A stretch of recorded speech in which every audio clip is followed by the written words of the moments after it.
Hi everyone, good evening, bonsoir tout le monde. How are you tonight? I'm going live. I didn't know there were another channel that was going live. Well, never mind. There's so many things right now with everything that's happening that we have to choose and we have to try to entertain people. So yeah, we'll try. I don't know if there's somebody already in there. And yes, I'm wearing this tonight, especially for the occasion. Yeah, and I wanted to continue a bit on my way. The discussion that Roy Aquavite channel started yesterday in his VPub about some epiphany moment or stories about some great moments you had with. Yesterday was Isla Whiskies. It's gonna be still some Isla Whiskies in there, at least 3. And I wanted to pay homage to especially this distillery, which is my favorite. Of course, it's Port Ellen. But also I did exhume some old pictures to present the topic. Old pictures of very old bottling. I couldn't find, by the way, my my older SCAPA bottle and even the box. I know they're there, but there's such a mess somewhere over here that you won't see on the camera that I couldn't find it even in a few hours when I decided to do this this live. So yeah, while the people are coming in, or if they don't come, never mind, I'm gonna still do something and people might watch the replay if they like. I'm gonna start with something I managed to find a box. And yes, it is a blended malt to be precise. And I think one should not overlook blended whiskies and blended malts, because without them, especially without blended whiskey, there won't be any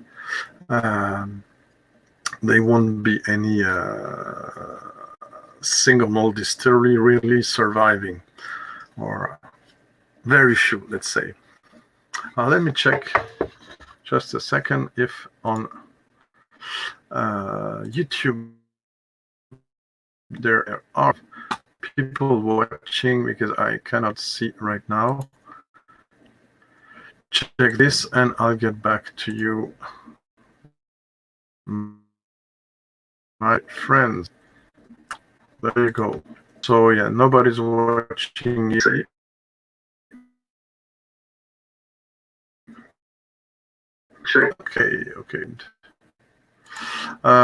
Maybe people will come later on. Who knows? At least I am really live. So yeah, Ballantine's 12 years old blended malt, really a very nice one. And for me, this is the time in the early 2000 where really the this company Ballantine's was really doing great, not only with this one, but also with the 12 years old gold seal. Hi Minnow, thanks, happy to see you there. And yeah, I'm talking about one of my first Epiphany whiskies, and a blended malt Ballantine's, 12 years old, but the said pure malt, so-called pure malt, which means at this time blended malt. For those who don't know, between the 60s and the 90s, where the first single malt were commercialized.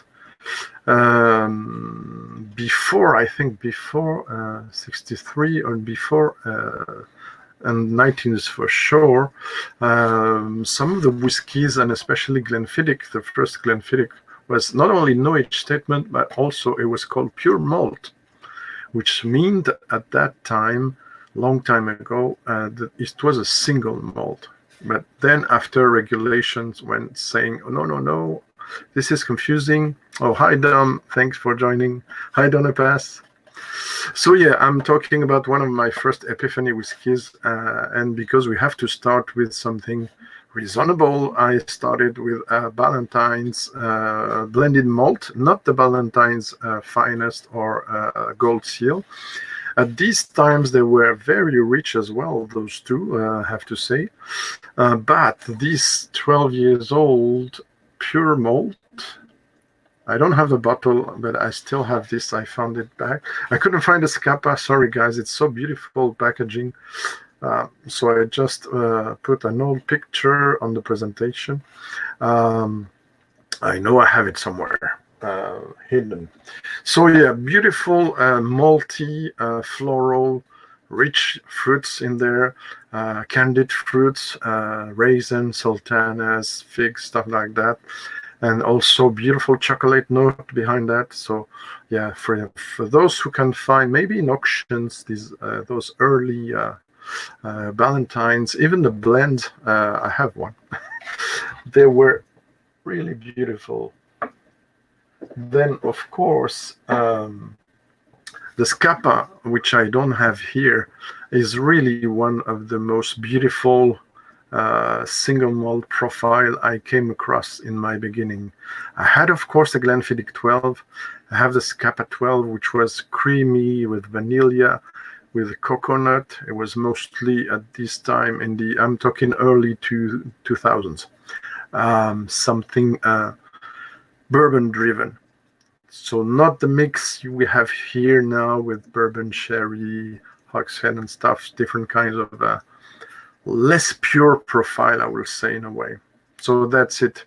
Then my t-shirt, once again, yeah, I'm proud to wear that, is to celebrate also the fact one of my first Epiphany was with this, which, of course, with this camera, we're not going to see well.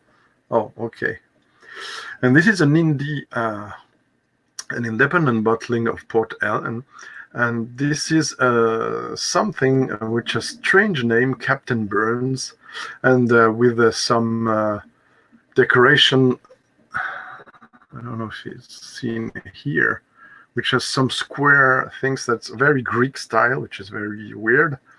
And this is a bottle by Rist for, not by, but for Rist du Perron, which is an owner and importer of Armagnac mostly, and also has shops around France, a few shops and one in Paris, which sells wines, which sells spirits, and has the Captain Burns range of whiskies. When I came across this in 2006, and I believe this was bottled by probably Douglas Lang or Gordon MacPhail. I don't think it can be someone else. There was the two names that were given to me several times, let's say behind the counter, where they didn't want to put that into the label or anything. And basically, this is probably chill filtered. This is 40% ABV, but believe me or not, it is one of the best Port Ellen I had. And it's even better than the one I have now, which is at 46% ABV. This Isla, for me, the Port Ellen, for me, is the most beautiful distillery was, and maybe will be, because you heard probably it's going to be reopened. This is a distillery. I'm going to tell you a bit more about it and reading quickly my notes here. So this Port Ellen was founded in 1824 by Alexander Kerr Mackay in the Port Ellen town, which is one of the biggest town after Beaumont on Islay, and it became the most important port, by the way, on this island And because of the success of this distillery, which was huge at the time, and Ardbeg, Lagavulin, Lafroig that were near it, the port itself was enlarged and reconstructed in 1826. And the owner, especially after John Ramsay took over the distillery, is really was innovating at this time. The Port Ellen distillery is known, for instance, because they used for the first time the spirit safe that Ennis Coffey, who the guy who invented the column steel. So nobody used it before Port Ellen. First distillery in Scotland to use the spirit safe, where the distillate, pure distillate, the new make comes, and that you do the cut to know if what part you're gonna keep and which you're gonna recycle in a second distillation. And also, Port Ellen was the first distillery to ship whiskey, mainly for blends, I have to say, in 1848 to the United States. And then it became DCL, Distillers Company Limited Distillery, and in the 80s then it became United Distillers and Vintners, which is the first name that will become Diageo. Right. The distillery didn't work from around, I think, 1930 to 1967.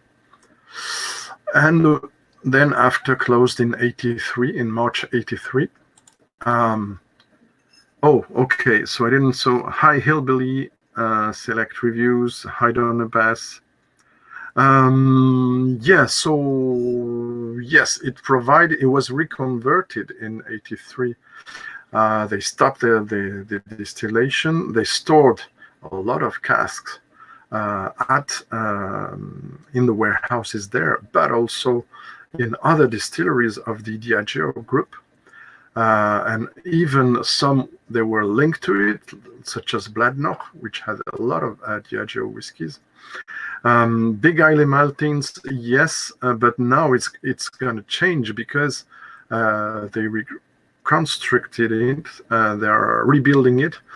Well, the thing which I don't know yet, because they didn't communicate a lot about it, is how far they're going to move some of the malting installations, and how they're going to conciliate that with the rebuilding of a new distillery, a visitor center. Are they going to use part of it for still provide malted barley to the other Islay distilleries? I don't know exactly how the things are going to become. But yeah, for a long time, Port Ellen was transformed into a huge malting area to provide the malts for the other distilleries. So yeah, this is a 40% ABV, 21 years old, Port Ellen. This is finished for a long time, and because we're talking about moments, and I want you guys to tell me when you can, or if you're interested, to tell me your best moments. And for those who want to come into the chat once I finish just this wee presentation, I'm going to put the link in a few minutes on in the chat.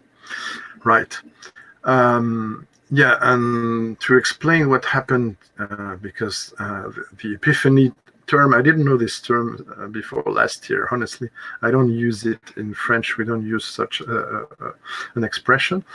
But once you get it, you understand people mean, like Satori.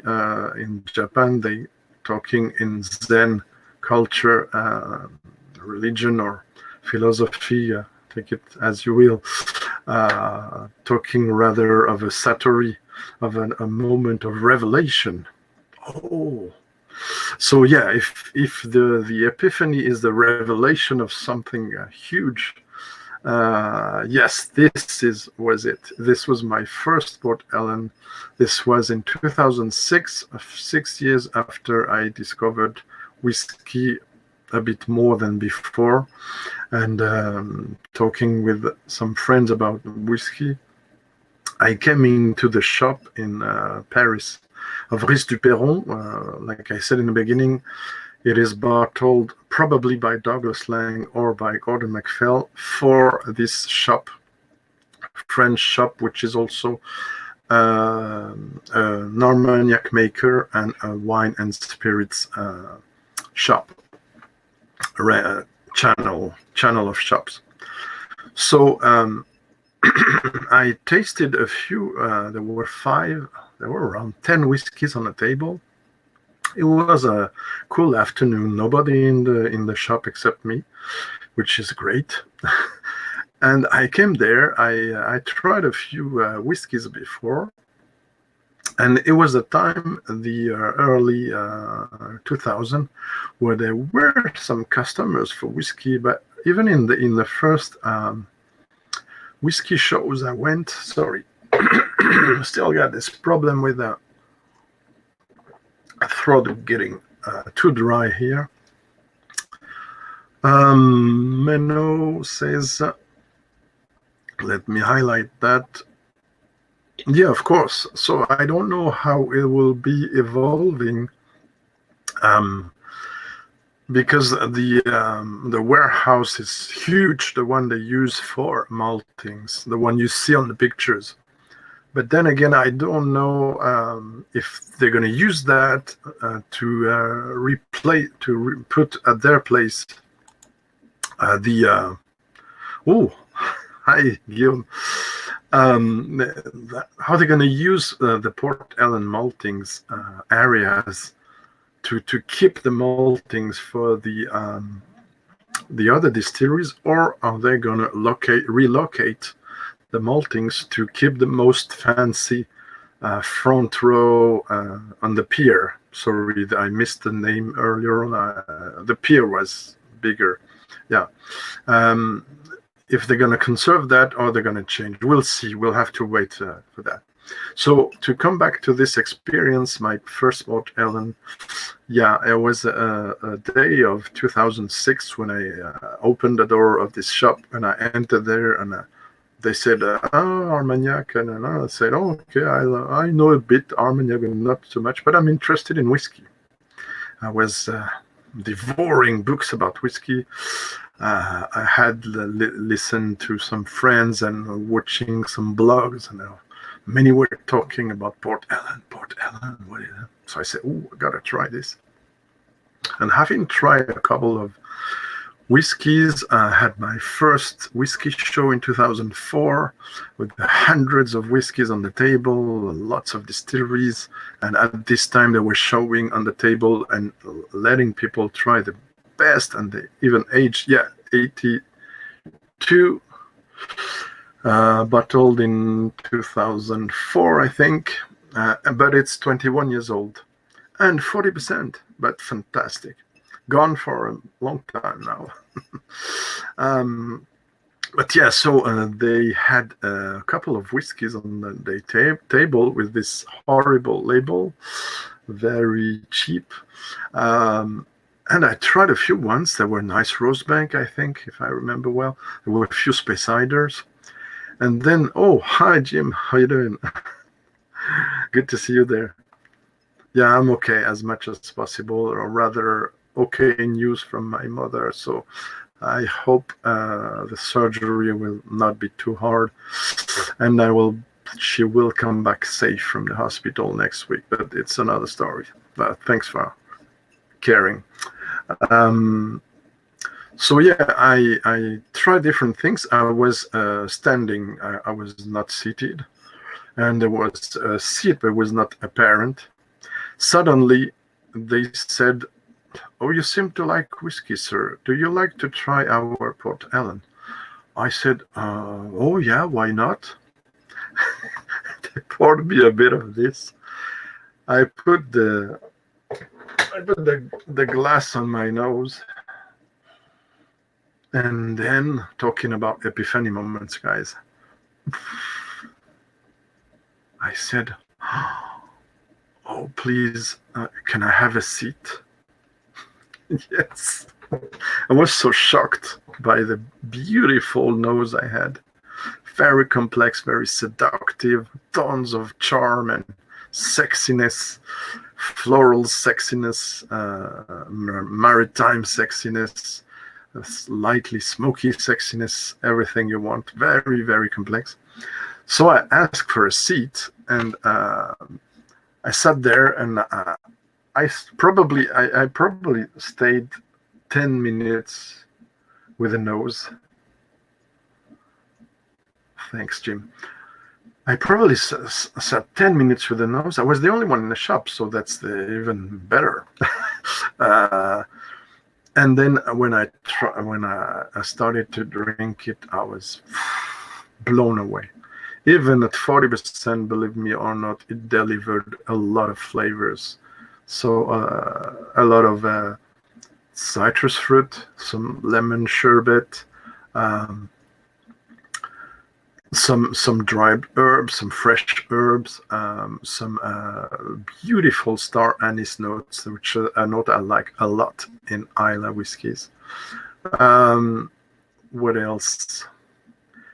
The most subtle smoke you can imagine. Then some slightly marzipan note as well. Some almost heady flowers. A crazy, beautiful oak. Anyway, really a beautiful whiskey. So yeah, and I asked, how much is the price? And then came the trouble. And to think, if this was full, I could add a zero now to the price I paid at that time. 160 euros it was. But for this time, it was a lot of money for me, so I asked if I could do several checks.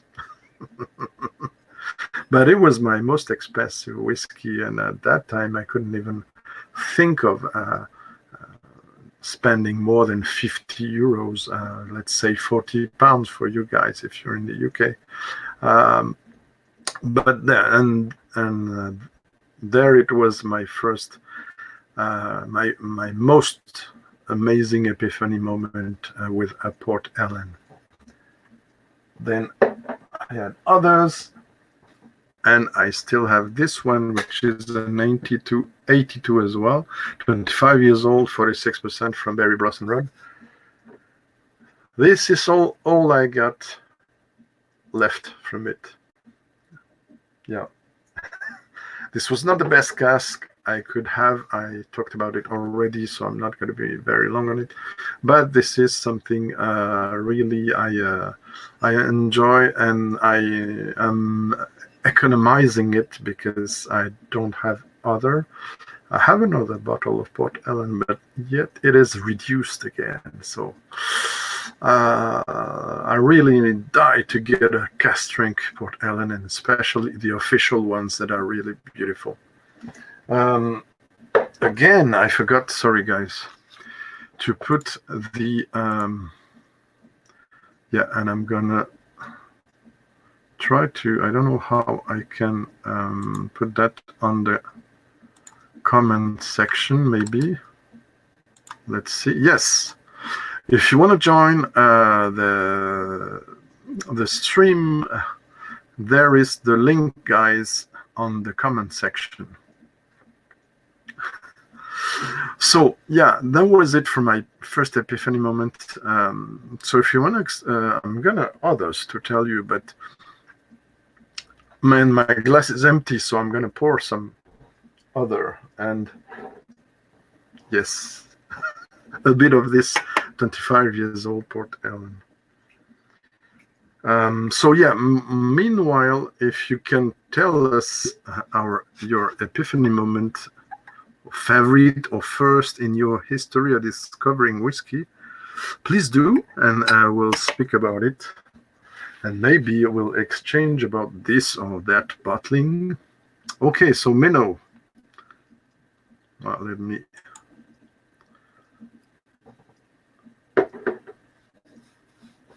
Oh yeah, Laffy, the Frog 10. But do you remember when was it?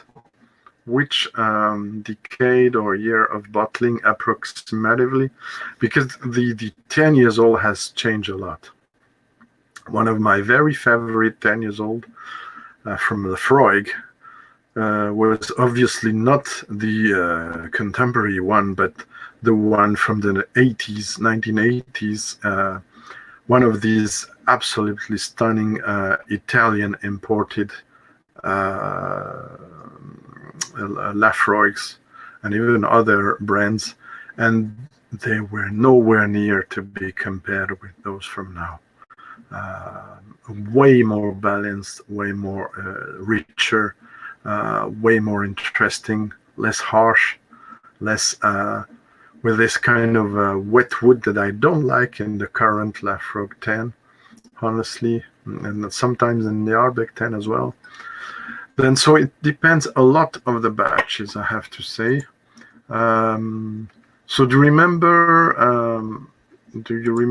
when Menno, or if it's a recent one?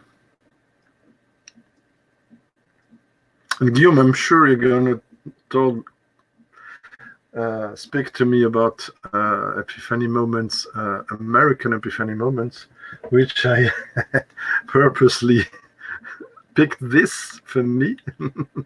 The bottle of Wow, of course. I'll talk about it later on. But maybe Jim, do you want to come and join the show? Jim, if you feel like. And Menno, even if you like, why not? Yeah, so yeah, I'm gonna try this Port Ellen, which is less exuberant than this previous Port Ellen, even with 6 degrees ABV less. The other one was more expressive than this one. This was the time for this berry broth, the time where they were beginning to let us a lot of give us a lot of bottlings for France, but they were tending to reduce them all to 46. And sometimes we got the best cask, sometimes we didn't have the all single cask, by the way. For the geeks out there, okay, 15 years ago, probably one of the best era, probably. So yeah, this Port Ellen, again with this bad camera, you won't see nothing.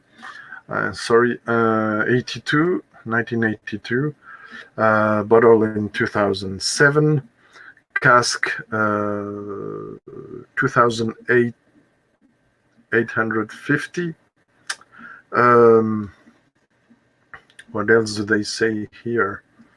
Immediately seductive with fragrances of leather, tobacco, pooches. I don't know what pooches mean. Carbolic soap coming from the 4 rare old dram. Hints of pepper in the background, prickle against delicate citrus note throughout the peat-laced palate, culminating with a dry, satisfying conclusion. Yeah, a bit like that. I agree.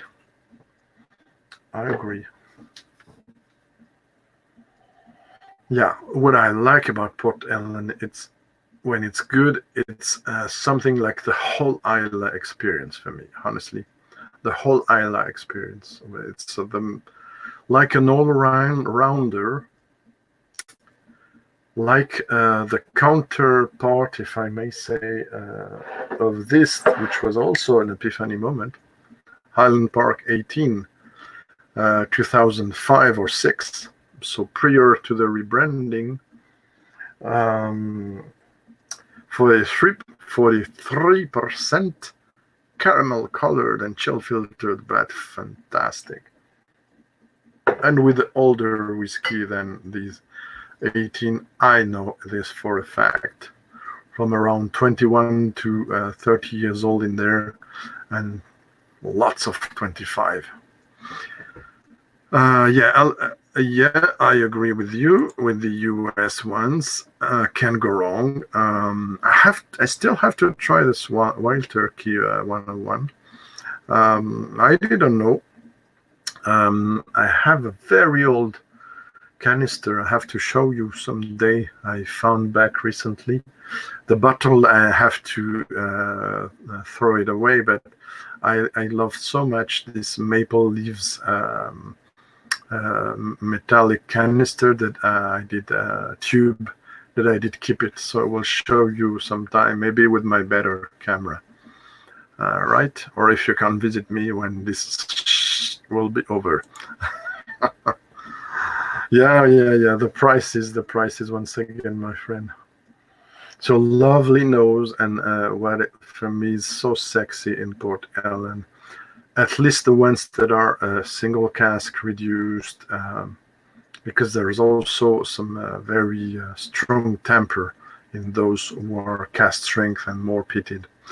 Hi, Silverlock Whiskey, how you doing? Yeah, International Whiskey Day, and I forgot to say also, cheers to Michael Jackson. No, not the soul singer. No, not the heavy metal British singer. Yes, there was another singer like that. But yes, the one of the best whiskey and beer writer. I have books before me from him. And one of really began with him and a few other writers. They're really important people. By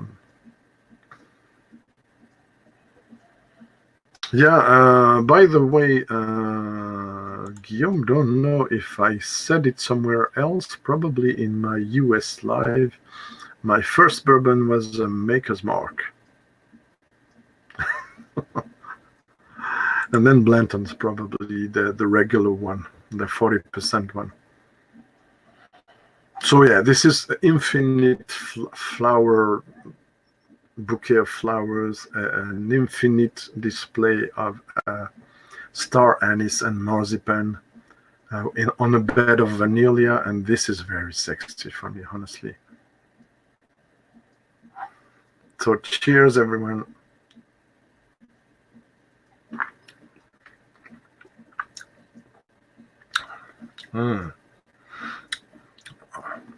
It is still beautiful.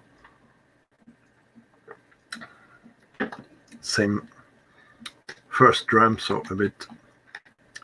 So on the palate, it's a bit of the same with some herbs and spices, a bit of a hint of mustard, a hint also of I get the leather, that's true. Then I also get some lemon sherbet, but unsugared.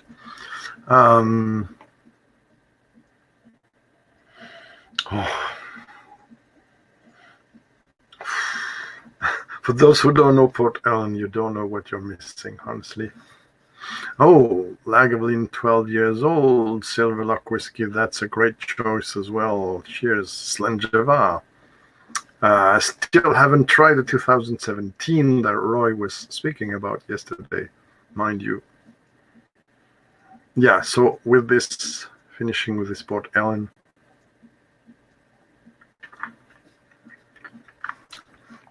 Again, for those who want to join, this is the, once again, the link to come to the chat. There's not many people watching, probably.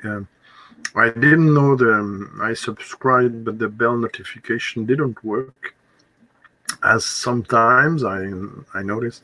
For Mark Gillespie's live tonight, he's doing a happy hour live right now. I just discovered that half an hour or so before going live. I couldn't postpone it. But you know why? It's because yesterday he already did a live. Very important, very interesting, and I really recommend you guys, Guillaume as well, to check, because we were speaking about the situation in the United States where all these distilleries, the craft distilleries especially, did a great effort to provide pure alcohol at a higher strength than usual to do sanitizers for people, and they were giving it free, if I understood well. But yet, despite this, they discovered there were the guys from Catoctin. I don't know this distillery; it's a young one. Difficult to explain. Maybe Guillaume knows this one. Catoctin distillery from Virginia, and the couple who runs the distillery was in the live stream along with Mark, and they explained that they devoted all their current production for hand sanitizers, like other craft distilleries. But the government,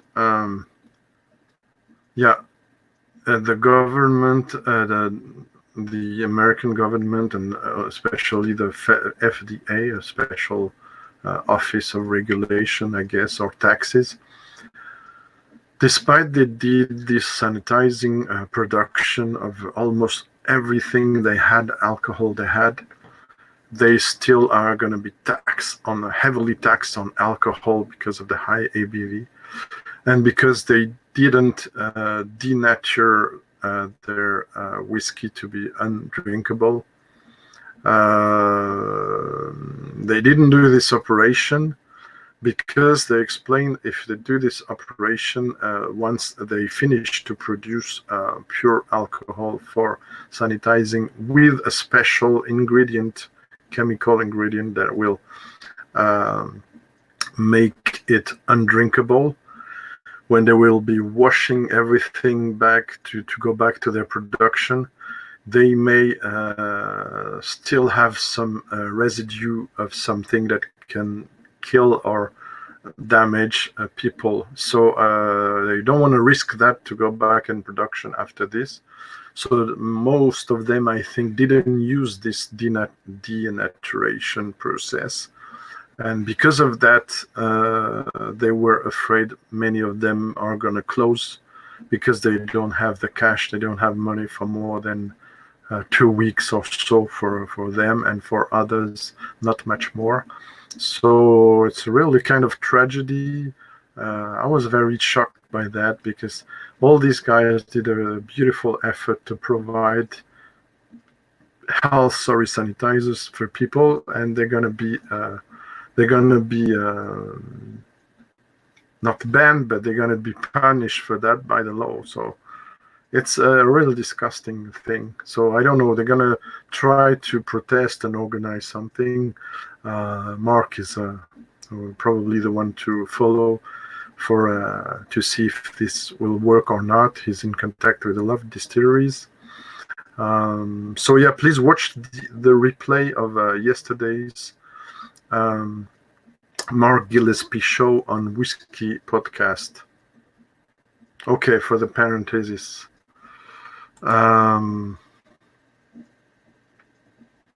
Yeah, I think, let me...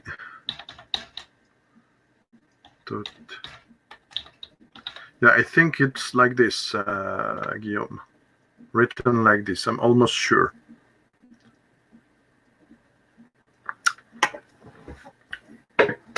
Let me check in there. Everybody must have this, if I may say. Very useful when you're looking for informations. Not many people watching, so maybe I can take a bit of time for that. I don't know. I should have maybe postponed this one or once I saw this, but I don't know. Okay, no problem. Thanks a lot, Menno. Much appreciated. Take care. Yeah, we're gonna try to stay safe. Okay, it's a bit too long, sorry. We can discuss about it later on if you like, Guillaume. Okay, so that was it for Port Ellen. I wanted to do this tribute because yesterday I didn't talk much about Port Ellen. There were so many things to cover in Roy's. I don't know if you will ever watch this anyway. But yeah, I'm a bit concerned, Guillaume, about what will happen to the distillery. Yeah, so if en plus, si en plus ils sont bons, if they are good, it's even a greater shame. I don't know what to say. Westland did a beautiful effort too. They provided hand sanitizer in such a fancy bottle. Some people ask Matt Hoffman, master distiller, have the chance to meet someday, if they could have an exemplary to keep as a collectors, because it's numbered and there's a vintage in it. Believe me or not. Hand sanitizer, Westland hand sanitizer 2020. We should not laugh about this, but the world's gone crazy. Shelter Point, again, it's for Canada. Spoiler, I might go live someday with them. We're working on that. Shelter Point from Canada did as well a lot of hand sanitizers, and I think they went over 70, 75. Yeah, barrel proof. 75, 70, 77 even, I think, percent ABV for the sanitizer. I heard it should be over 61, and it was even better if the hand sanitizer could go over 70% ABV as well. So 140 for the US people. There you go. What can I try after that?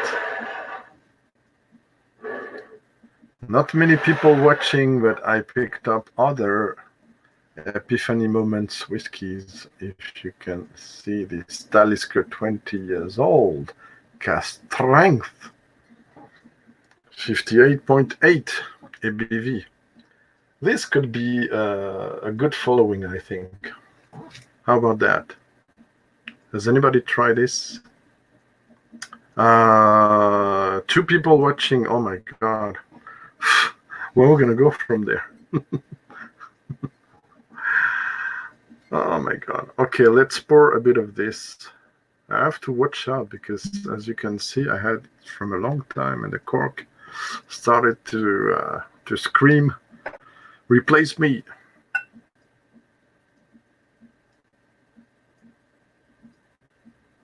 Okay, not too much. I'm saving more for later on and to share it with my distinguished visitors. I hope some will come after all this mess. This was bottled in 2003. A series of 12,000 bottles, natural cask strength. Are you talking about? Yeah, for sure. There you go. Yeah, please go ahead and if you want to tell us Epiphany moments as well, please do before I think it's a total mess tonight. No, it's not a mess. Never mind. If people watch the replay, they might be interested. Friday night, yeah, me too. I wonder what they do. I'm not sure they're all watching Mark, because I noticed yesterday. I saw the Twitter announce of it, so I immediately reached to the live. There were 1 or 2 hours. I said, okay, let's define a recall. Ask for the recall notification and all that. So I was prepared to watch it, but we were very few people in there. It was very disappointing. The topic was so important, and there were very, very few people. At some time, it's not to show off or anything. I was the only one in the chat, so I was very. I was sorry about that. I hope, and I did the most much advertising I could. I hope, especially our US mates will watch the replay of this, because there's some important question about regulations and the situation in this live from Mark Gillespie. So there you go. Yeah, 10 people watching only. It's not too much. Yeah, well, you're right. Where is everyone? It's a shame. I know prior to that, an hour ago, I think there was also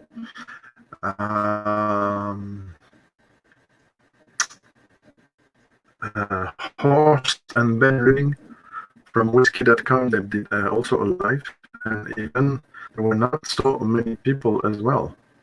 So, oh, look, Whisky Club. You have to watch that replay. It was quite something. To see, I think it was the doc. Was it the doc, I think? Explained that he bought 13 bottles of Lagavulin, 12 years old, 2017 edition. Yeah. And guess what? There was one to win, one bottle, not sample. So generous, this guy. One bottle to win during this live stream. Wow. I'm not gonna give away anything, guys. I'm sorry, because at this time the post services here in France are working very bad, very slowed down.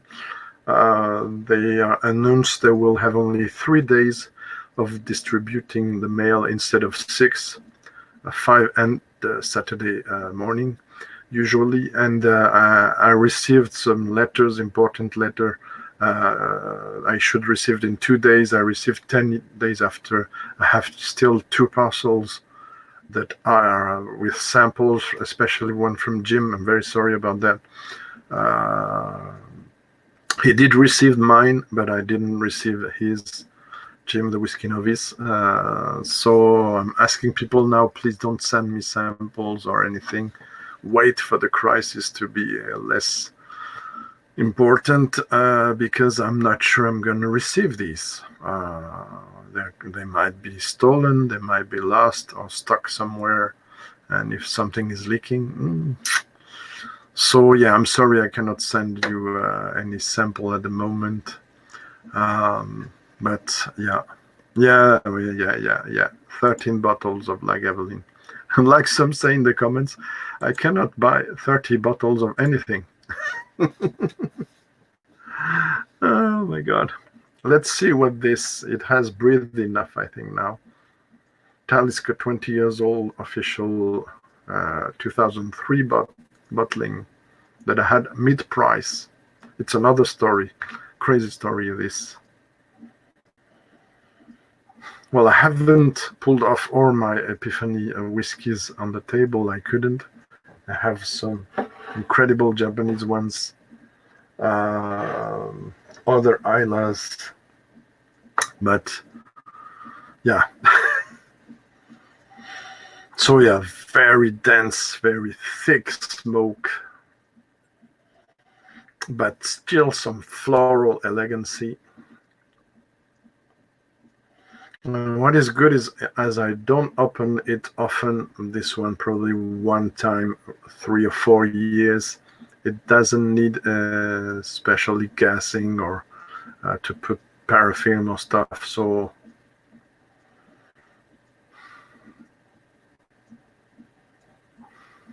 yeah, like you say, we won't show this too much, but yeah, exactly. Yeah, this one is sold out for a long time. There was 2 editions, several releases, but 2 editions of the Talisker 20 years old. There was a bourbon cask edition. This is this one. It comes with a thicker box than usual. And there was the one that's even more sought after than this one. It's the Sherry Casks edition, which is was bottled at 62% ABV instead of 58.8. I haven't tried it. I haven't even tried the Talisker 30 years old. I've had tried, I think, all the 25 years old, the cast strength ones and the reduced one. I was this far to buy the 25 years old reduced to 45.8, but even with the bargain they did, I couldn't buy it. So it's gone. It's gone. Yeah, absolutely. The 10 is, I have a very old 10 behind me, by the way, a Stunner from the 1990s. These are good references. The Talisker Distiller edition, the first edition were great. I haven't tried it for a moment. I think 2 or 3 years ago. It was nice but unimpressive, honestly. The sherry cask did a bit kill the most of the smoke in there, as often. Even is a bit the same case for recent Distiller's edition of Lagavulin. The 18 around the year 2005 to 7, I have to say, for me, I considered it as a mini Port Ellen, because as much as it was reduced to 45.8 ABV, it had a lot of the charm that the reduced Port Ellen has, in my opinion. But then they changed the recipe. I have more recent ones. It's more rounded, it's more sanitized, more caramel in it, artificial and natural. They're searching more for cooler and more commercial notes, let's say, and it's less sexy than before. It used to be one of the best single malts on the market. So it's a pretty much a batch question, but I believe also a decade question. Many of these in the 2000 and 2000 up to 2007, they were among the best, and now it has changed. I have to say, regrets. I know. Roy said no regret. Yeah, so a lot of smoke, a lot of charm, floral notes as well. Not much seaweed. It's a bit maritime, but it's a bit settled. Okay, let's try without water.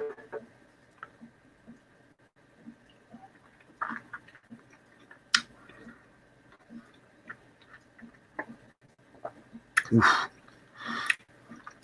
It's harder to handle than before, because the bottle is well, not at the half, but well, it's quite a beast on the palate. Honestly, it is quite a beast. Very peppery, even some chili pepper. They used to be in the Talisker 10 for a long time before they got it very softer now. Yeah, especially I agree. I'm gonna put some water in that one. Then I'm gonna move to back to Isla, and maybe finish with a Japanese or with an American one. My God, only 2 people watching, so that does it mean there's only what's your first name, by the way? Silver Lock Whiskey Club, please. And Guillaume, I'd like to know if you're okay. Of course.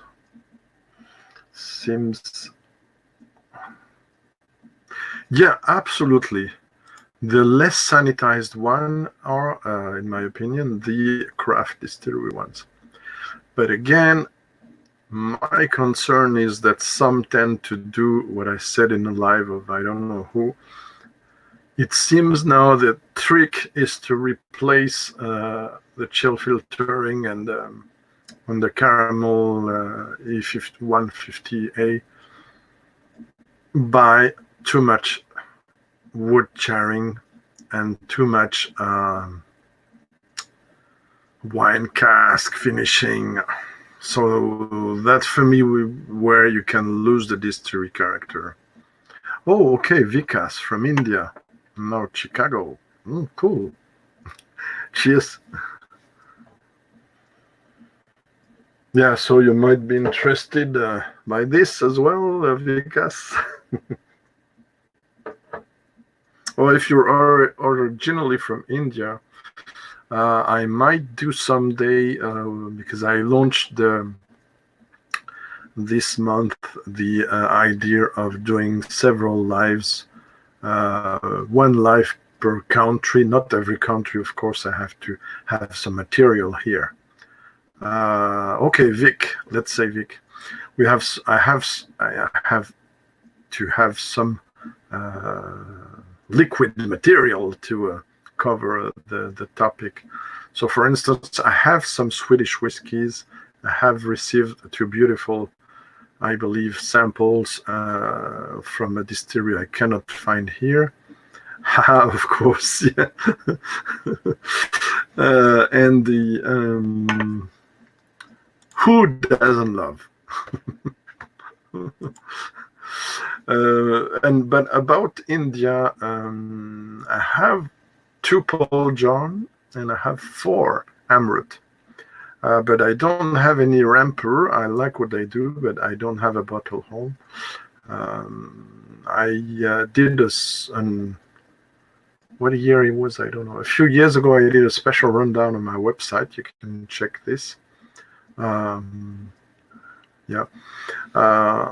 About I think I did cover all the Paul Jones samples I was sent, and I did also cover a lot of Amrut on my gregswhiskyguy.com website. Yeah, I used to meet a lot of times. Oh, I forgot the name. Yeah, Promod is the Promod, but the brand ambassador for Europe and France. But forgot the name now. I see his face with a mustache, but I forgot the name now. Well, the camera seemed to make me and many people give amnesia for many things. No, so it's not Sukinder and Raj from Whiskey Exchange. It's not even Mr. Jagdal, who passed away, unfortunately, that I have the chance to meet. One of them, it was the first Whiskey Live for Amrut in France, back in probably 5-7 years ago. It was an interesting meeting because I guessed almost exactly the ppm percentage in the smoky whiskey they had, so I was impressed. Just a good guess, let's say. Yeah, I will find the name back because it is a real nice guy. Yeah, Fusion, it's one of my very favorite. I showed it in the World Whiskies video. If you have a look, 12 World Whiskies video you should have in your Ashok Lingam. Yeah, exactly, Ashok, absolutely. You're the best. Nice guy. He's selecting the cask. He's doing a great job, kind of master blender. I think now he does a lot of things. He hasn't much time to do the brand ambassador. He has went up inside the company. I haven't tasted their rum. Some say it's a beautiful Ashok Shokalingam, something like that.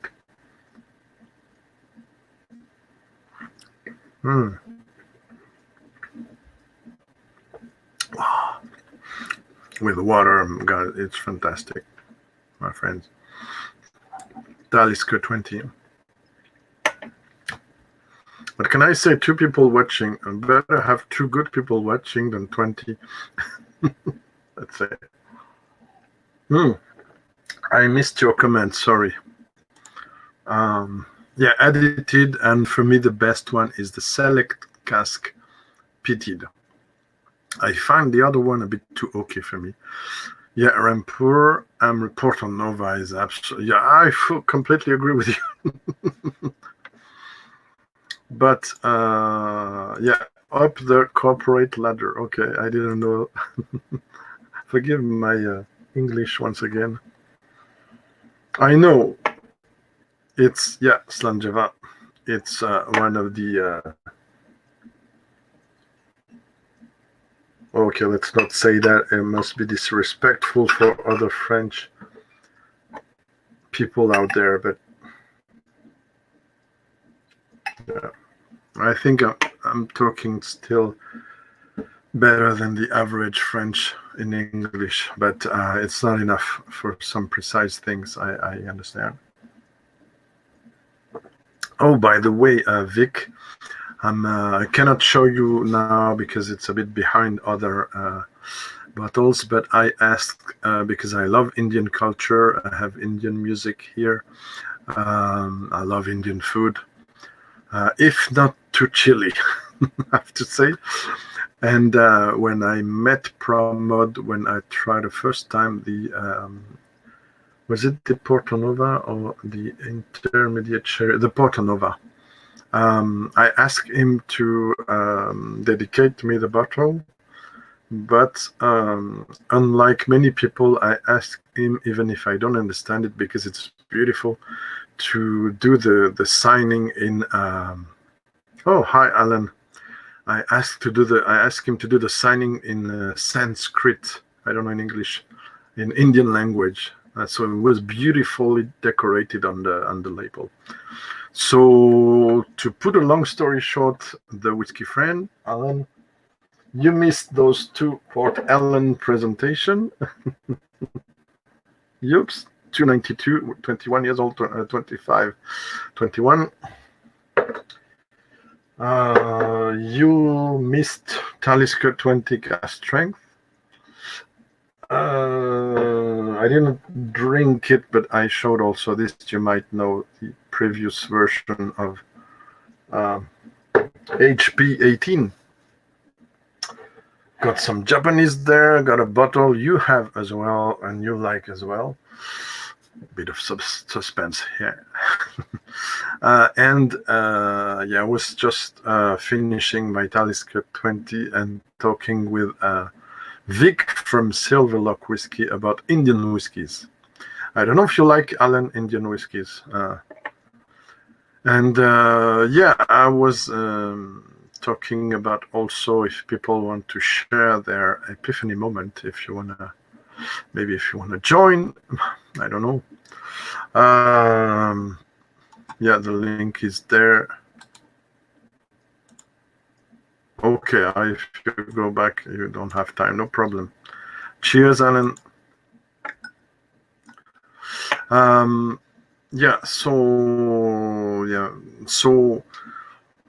People, it depends. Epiphany moment, it depends if people start. Where do they start to get their epiphany moment? I think if you start and you come across a very delicate and nice whiskey. Hi, Daniel. Good to see you there.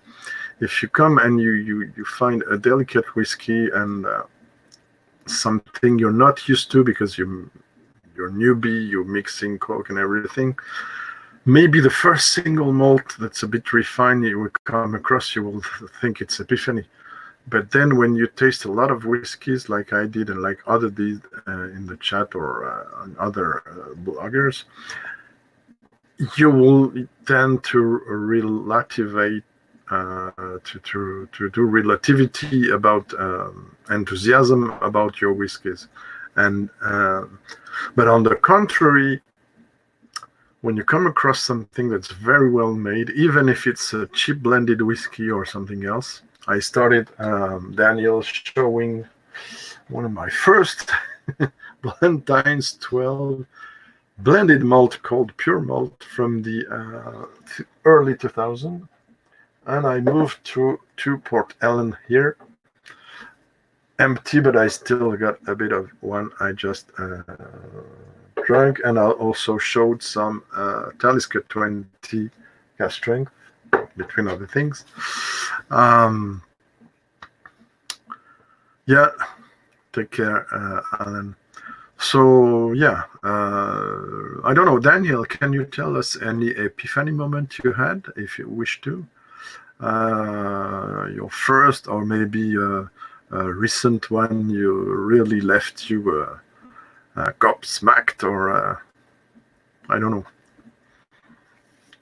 I explained earlier on, maybe you can watch the replay, my first epiphany moment with the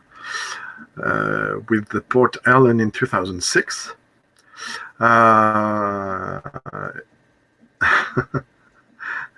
Okay. Yeah, why not? Why not? It's a strange time. I had tough news lately. It's a bit better now, but I'm still worried about my family's health. I'm almost not drinking outside the lives, honestly. But yeah, it's the occasion to communicate about something we love, and share some epiphany moments, or just some nice moments. Every time. You are lucky. If so, you are lucky. Oh my god. So yeah, I might move on. So there's one before, because I heard Alan is going to go. I'm gonna show you one that's very special for me, and that Alan likes as well. Maybe less than me, but it's a very special Bowmore that you cannot find outside the distillery, and you cannot find it anymore as well, maybe on secondary market. Maltman Selection, 3,000 bottles only, numbered. One of the series that they asked the people working at Bowmore to pick up some casks, and in this case, it's 5 sherry butts. This one was bottled at 54.6 ABV, and the first time I tried this at a friend, that I was a tear in my eye, because I said, "Wow!" Bottled in 2013. Let me check. I think. Because I said, how can they do such a beautiful thing and still in the contemporary period? No, it's even worse. 2008. Worse in terms of older and not replaceable. So this is the Craftsman's collection, which in there are several bottlings, and this one is the Maltman Selection. Yeah, dark juice, absolutely, my friend. And yeah, oh, you visited Glasgow? I didn't yet. Yeah, it's a shame. And Glengoyne, I didn't as well. Kentucky Old, yeah, I heard good things about it. It is fun. It is, honestly, like I said, I cannot. It's the only bottle I have. There's camera. I cannot do anything with it. Problem is with this camera shoots well, if I may say, with the lives, but it has a less good definition than the other one, which I use for the videos now. But when I use the other one, I get freezed all the time during the live. It's too much for the connection weak that I have, which is stated as good, even excellent. But I've been explained I'm too far from the signal to have a better connection, and there's not fiber in the yet here. So forget it. I'm not a pro anyway, but I'm just a YouTuber. I'm not a video maker. I cannot even state that.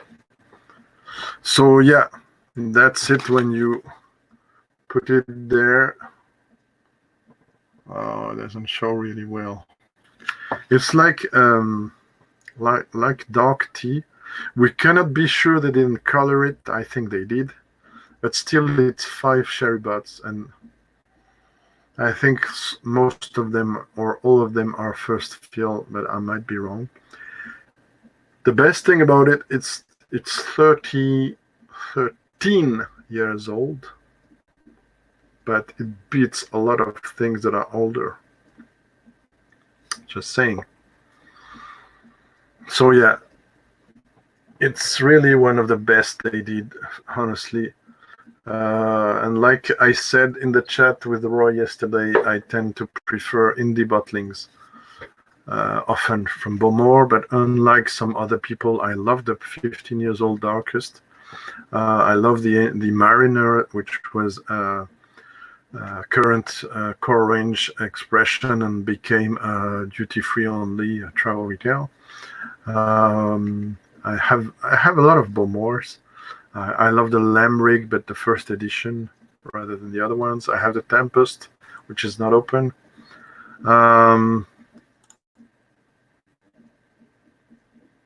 Yeah, well, I do this, Daniel, but on Twitter. I use a lot Twitter to explain what I'm preparing on my website and sometimes here. And I post pictures of what I'm trying, the uncorkings, etc. But I don't want to multiplicate the social media. I don't want to be in Facebook. Absolutely not. I don't want to be Instagram because it's linked to Facebook. Same for WhatsApp. I don't want to have nothing with the Zuckerberg family and stuff. It's just because, it's a political question. I try not to do politics on YouTube, but I do on Twitter, and I get trouble with that. But yeah. And I use some of the pictures now, more and more, I have to say. Yeah, 13 years, exactly. But this one needs to be, it has just been opened recently.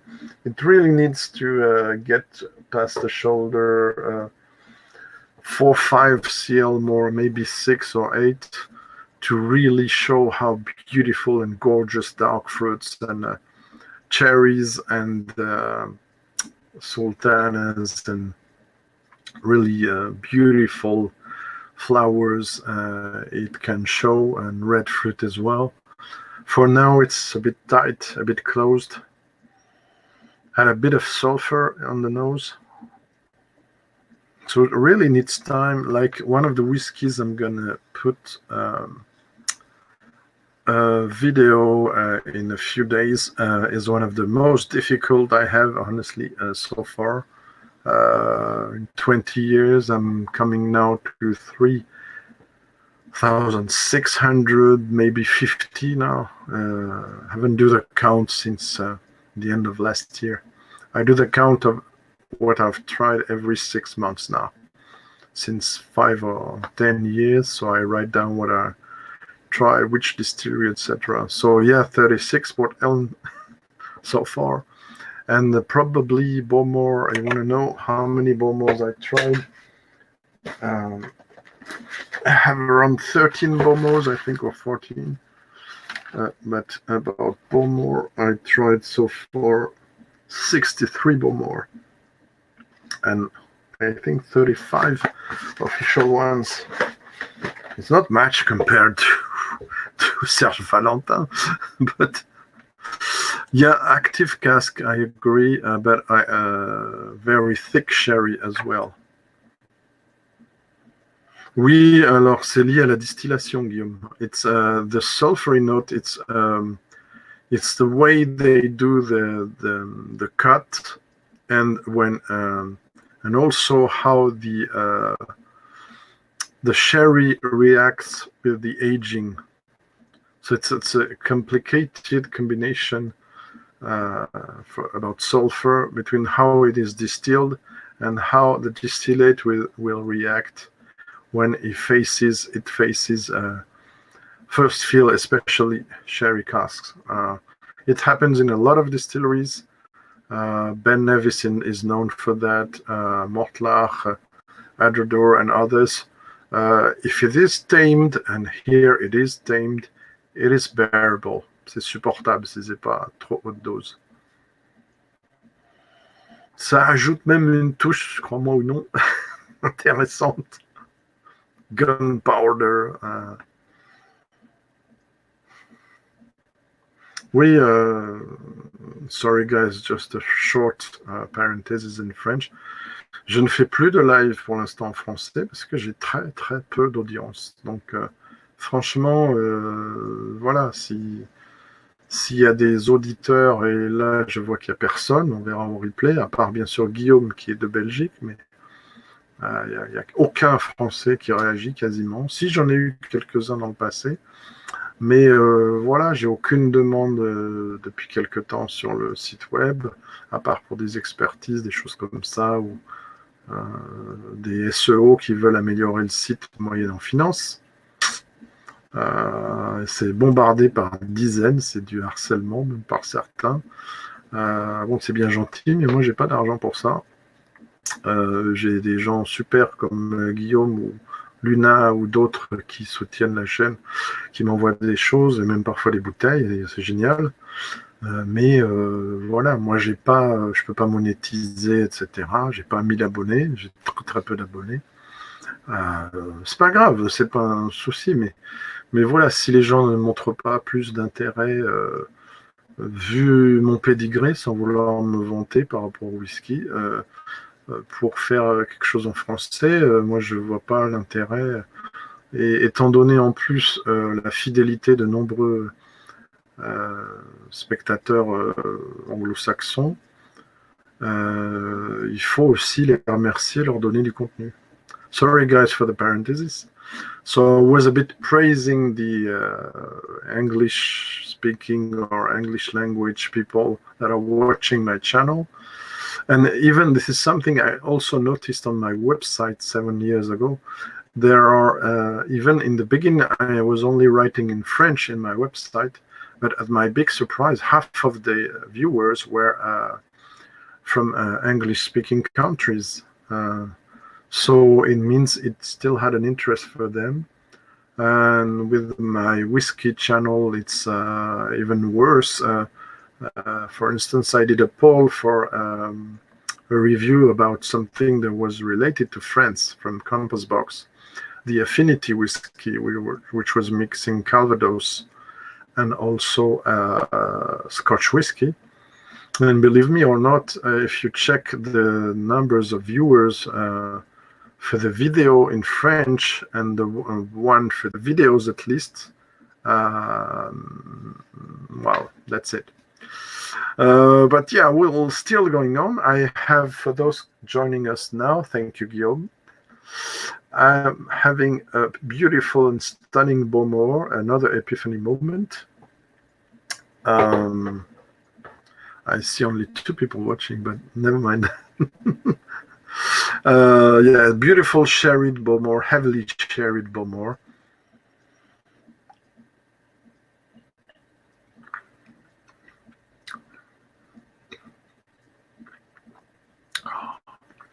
Cheers, everyone.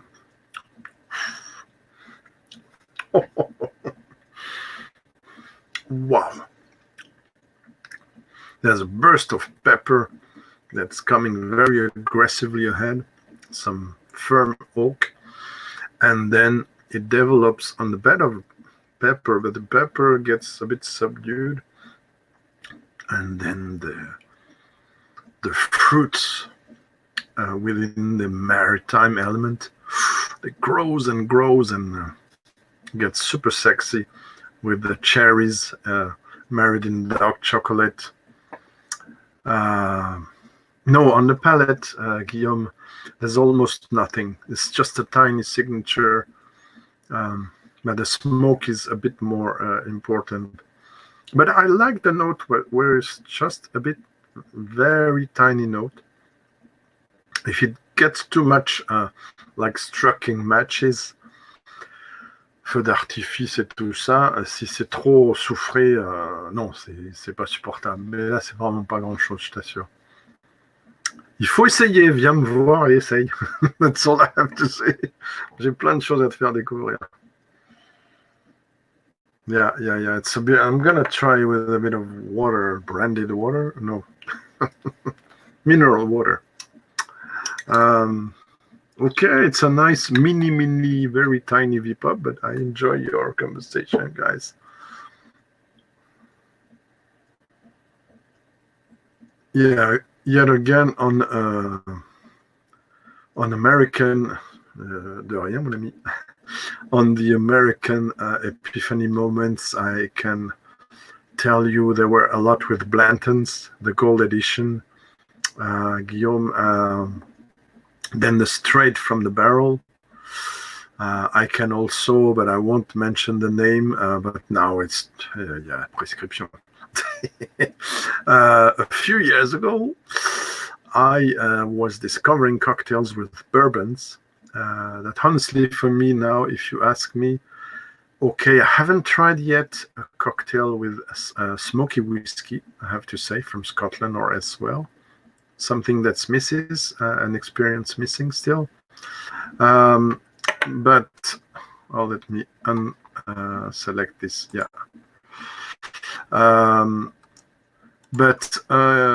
Yeah, one of the, yeah, exactly. One of the most impressive moments, not to be repeated because it was a bit over the top, honestly. So I hanged out with an important French bartender, which was working at the time in a palace. And he said, come visit me at the hotel. Then I will make you try some great stuff. It was my first Glenfiddich 30 years old, for instance. And then another time I came and, what do you want? I said, I'm liking now a lot cocktails made with bourbons. In fact, for now, so far, it's what I prefer, a cocktail with bourbon whiskeys or rye, rather than scotch. And he did me a mint julep with the Blanton at 46.3. Écoute bien, Guillaume. Mais tu connais peut-être déjà l'histoire. 46.3, and I said, oh, it's nice, yeah, very expressive.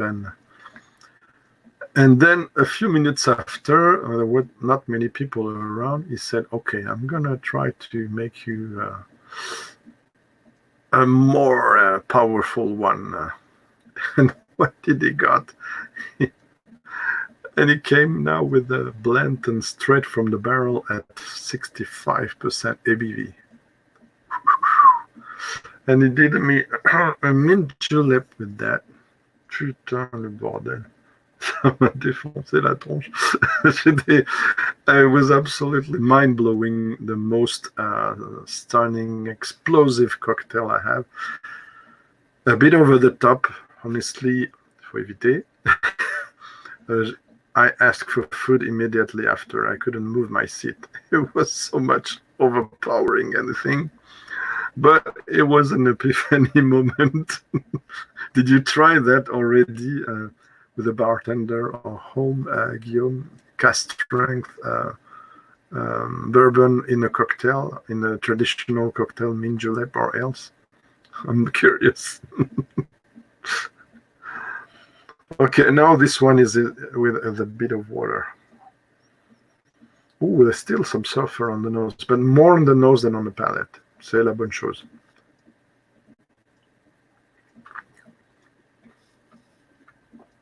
Comment? Mais c'est pas possible, faut remédier à ça. Et je sais qu'il peut t'en faire un bien. J'ai une amie barman. Oh no! And I discovered also Boulevardier last year, or the year before. I was invited to by Brown Forman to a presentation of the new American Distilleries rye products. So it was a time where in France they launched the Jack Daniel's rye and the Jack Daniel's single barrel rye. They also launched the Woodford Reserve rye, and they did 3 cocktails, I think, with the regular Jack Daniel's rye, which I prefer, curiously, to the single barrel for once. It's the contrary for the regular one, I have to say. They did a mule cocktail with lemon, but was a bit too common. Then they did a mint julep with the Woodford Reserve, and it was wonderful. But the one I prefer, but it was also the personality of the bartender who did a more complex recipe than the one I found after. He did a Boulevardier with a Jack Daniel's single barrel, and he mixed also some Benedictine, French spirit liqueur, very good one, and other things. So it was a very complex cocktail. Yeah, well, I don't drink much home as well because I don't have often the elements to do it. I prefer from time to time to do to go to see some friends bartender, and I do let them do. They know my taste, and I let them create something. They like to do bespoke cocktails, which I found very good. Oh, margarita. Non, c'est pas la même catégorie. Yeah, and I understand. But you should try, definitely, my friend, some with bourbon. Some very... I did some experiments as well. I'm still working, spoiler, on World Whiskies blend. But it's been a long time. I didn't really work on it, 6 months maybe. The only thing I did creatively was my only, for now, infinity bottle, and it's Scotch whiskey only. And I'm very happy about what it has become now. So I hope some people will visit me soon to... I won't send samples. I prefer to have visits after the crisis to try it, but then I have other projects of creating whiskey. Let's cross fingers. If things work well, I will tell you more about that. There are 2 projects with the same distillery to produce 2 very different things. Very exciting novel news I learned recently within this period, and it really helped for tomorrow, because I want to create whiskies. So, and even if I cannot right from the start, I don't have the money, I don't have the chemical knowledge, etc. I know how to blend. So these qualities that are going to be used by a distillery very soon. So we're working on it. Let me see. Daniel says he had an epiphany again. Another distillery we cannot touch in Europe. Iron Root. Everybody's talking about Iron Root and Balcones. Hubris. Okay, Scotland board. Yeah, I saw the report. They're very nice. I even saw a live with the guys from Iron Root. Was very. I like the bottle because it's very unique. You cannot miss it on the shelves. Yeah, like this, you cannot miss it on the shelf, right? Even if fast change, it's taller now, but it still has its characteristic. Yeah, no problem. Have a nice smoke. Not from my lab, but yeah, c'est la vie. Bonne clope, mon gars, tout à l'heure. Yeah, Texas whiskey is very hot, you're right. Oh, so what do you say, Vic? Okay, yeah, old-fashioned can be great as well. Yeah, gin tonic. So you guys, did you guys had epiphany moment with other things than whiskey? Talking about spirits? Could be an interesting question to finish with.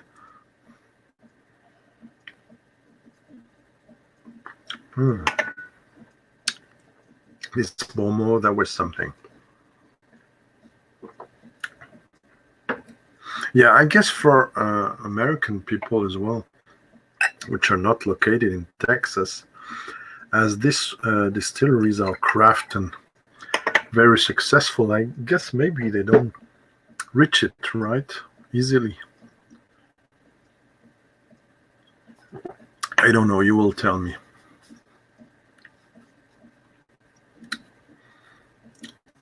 But yeah, I don't know if I'm gonna finish. I'm waiting a bit. I have also this, guys, for those interested. I'm not an Ardbeg hardcore fan. I like the ones I have, but this for me is one of the best ever. The Almost There cast strength one from 2008, I think, or 7. 2008. I also love the one I have from Elements of Isla. People do not praise enough how good they are. Well, you know what, Vic? Honestly, all the guys drinking whiskey with Coke, it's bullshit for me. And my first experiences did put me off from the whiskeys, honestly. But rum with Coke works much more better. I haven't got a recent Foursquare, and if I had some high-end stuff, I won't mix it with Coke, sorry. I have only 4, no, I have 2, let's say, quality rums, not high-end necessarily, but better quality. I have a Caroni and I have De Paz. The others are mainly for mixing white rums and stuff. So, oh yeah, Armagnac, of course. Yeah. If you have to pick only one, I see a lot of Armagnac reviews, some newcomers, even friends, to Armagnac that try nice things, 30, 40 euros, okay. Honestly, if you come across the ones from a family owned, which is also a family which some of these guys are chefs, very prestige chefs, Darroze, search for Darroze. Let me write it down. Daniel, if you can find this family-owned brand, they are searching, or these, but it's going to be harder to find, honestly. This is one of the best indie bottler, Baron du Prada. I have some here. If you watch, Daniel, if interested, if you want to see a description by 3 people, 4 in fact, me, Anthony and Nikki from New Jam Drinker, and Johnny from Spirits People, I did put, very trickily I have to say, an Armagnac in blind tasting live I did with New Jam Drinker and Spirits People, so please watch this live. And now you know, you're gonna be laughing. What was the blind number 2, and it was an Armagnac. But there was a reason for that. I'll let you discover. But yeah, they can be, honestly, when they're very well made Armagnacs, cognacs, especially the single cask and cask strength and things that are not commercial with no additives, because unfortunately Armagnac and cognac can bear more additives than whiskey by regulation. Sorry. Yeah, check these. Also, you can check, but you have to translate some parts. I'm sorry, because it's almost all in French. Check out in my website. You just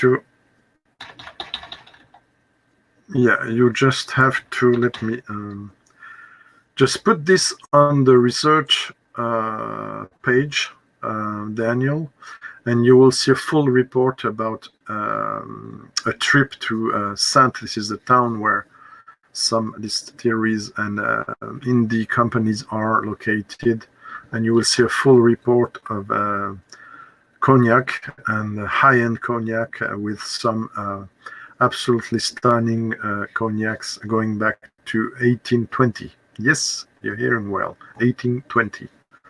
Not 200 years, because the aging has to be stopped at some point, not to be over wooded. So they stop the aging in small glasses with special corks. But yeah, you have to check this. Hennessy, yeah. There's one. If you want to check another domain of cognac that's absolutely crazy, and I did visit it as well, but I couldn't put the report. Check out this family on 4 or 5 generations of cognac makers. They do absolutely beautiful things for not very expensive price. Vintages, all vintages are expensive now, but yeah, I have one which is 13 years old, which is sold out, honestly, but they do other things. I was told what they do now is also very good, even for 80 euros, 60 euros. So check these guys also. You can also check this, which is a joke on the family name. There you go. And if you come across this one, which is the high-end stuff, in a show, for instance, if you go to the, I don't know where you're located, in the US or UK, if you go to a cognac show, ask to try this Glory Extra, where you will have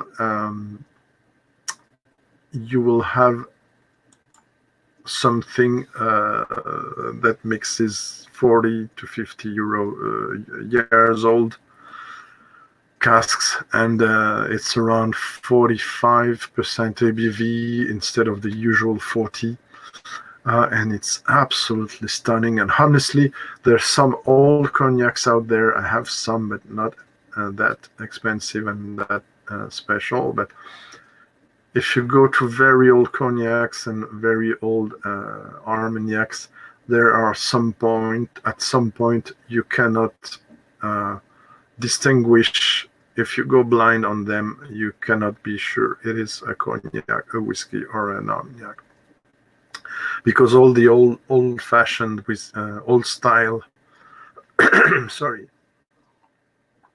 these old style whiskeys, the profile, especially on some black tea notes, floral notes, can be excuse me, it's very dry here.